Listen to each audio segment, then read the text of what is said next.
welcome to Letters to Alex. My name is Alex, and as of today, I have 35 HubSpot certifications. So you can ask me whatever you want, and I can answer that.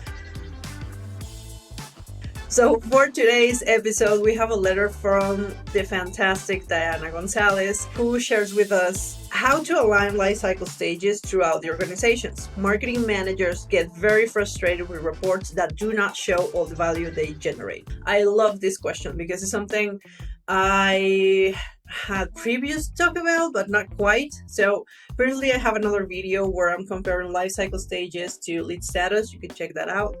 But I haven't gotten in detail of lifecycle stages. So to get us started, so these are the let's say default lifecycle stages that we have in HubSpot. So we have our subscribers, leads, MQLs, SQLs, marketing qualified leads, sales qualified leads, opportunity customers, and or evangelists. And we have a brief description of what they are or exactly what is the intention behind them. The intention of the lifecycle stages is that you show where this specific person is in one journey. So we have to think that marketers are amazing storytellers. So you have to go from subscriber to customer or evangelist in this case in a whole story. So you have to understand that after a person has gone through certain stages of this story, what do they represent for your organization? Another question that is very common is that I would like to customize my lifecycle stages. Can you do it? Yes. Should you do it? Probably no. So as you can see, lifecycle stages here are very, let's call them generic. So they align to basically any type of organization. So you have your leads. So it's a contact or a company that has converted on your website through some sort of interaction. That applies to basically everyone. SQL, a contact or company that your sales team has qualified as a potential customer. So all of these stages let us know at what part of the journey that person or company is in. So if you change them to better accommodate your process, most likely is that when you're trying to do reporting on that conversion, something will be missing. The intention of this is that you break down the journey, but also the responsibility, like who's accountable for this lead. So all the way down through here, this is the marketing side. This is the marketing team who is nurturing, creating content, and making sure that we come through all of these stages. So we started with a subscriber. Now we made this person a lead. Now we've made this person an MQL. We have assigned this person to the sales team. So all the way down over here, that's the sales team. That's the sales team providing a great experience, continuing that storytelling, continuing that journey, and making sure that this person has, if they are qualified, of course, go through all of this process. And then customer to evangelist, if you have a customer success team, if you have an onboarding team, that's their responsibility. So the fact that you break it down like this also lets you know who is responsible for this person. Okay, so now that we have break it down into this, how do we make it applicable throughout the whole organization? A lot of organizations are afraid that if I let this in the hands of the rest of the team, they're going to forget, they have other priorities.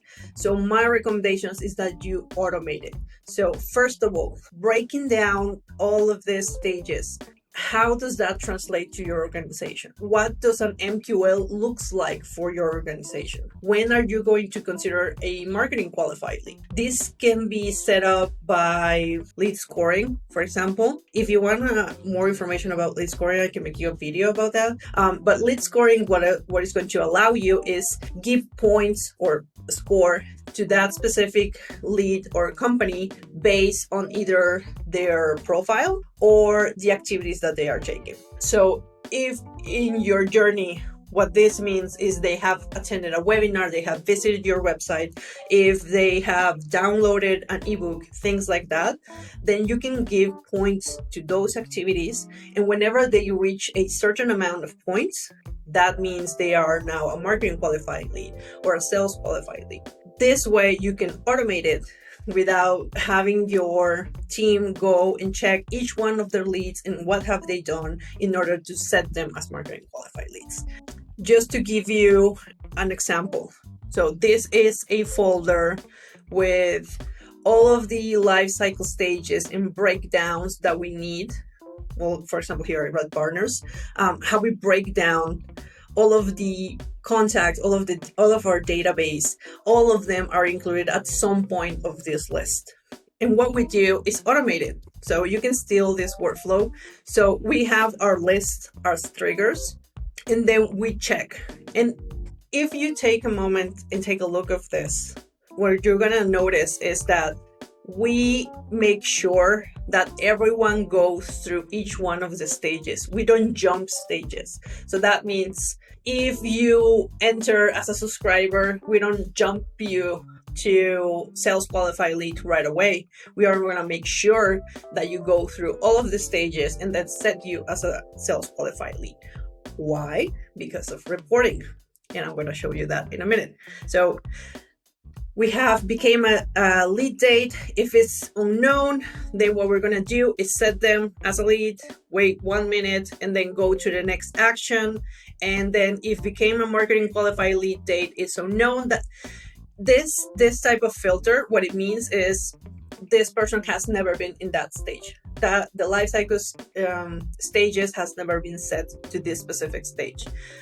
So if it's unknown, what we're going to do is take a minute and then set it as marketing qualified lead, and then go to the next step, wait another minute, and set it as a sales qualified lead. So what we did is take them through the entire journey, because what we want is this.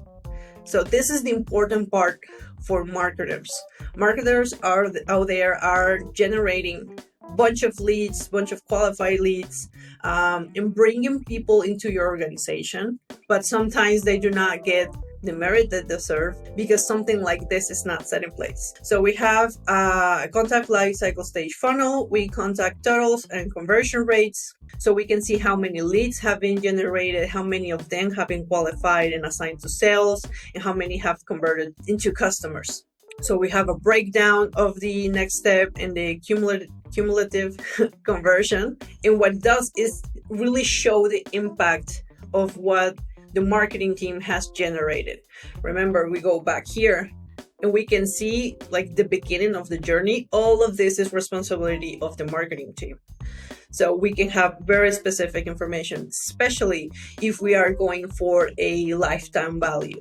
When they go through the whole stages at the beginning, they are just subscribers, just marketing qualified leads, but they end up as customers, and customers that are going to stay with your organization if they have a good service. That is responsibility of the customer success team.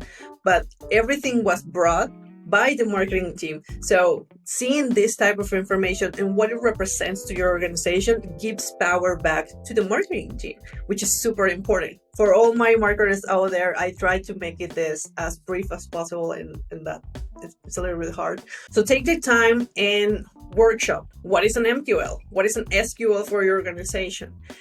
Once you have that, create your list. Try to automate this process. Don't rely on people manually setting each one of your contacts in your database to the life cycle they think they belong. Automate that behind and make sure that everyone in your database has a life cycle stage. And then when you are starting to create your reporting, you can rely on this data and really show what the effort that you're making, what is translating into for your organization. So hopefully this is something that you can apply to your organization. Diana, thank you so much for the recommendation. And let me know if you want more information about lifecycle stages. I can do another one about lead status or lead scoring.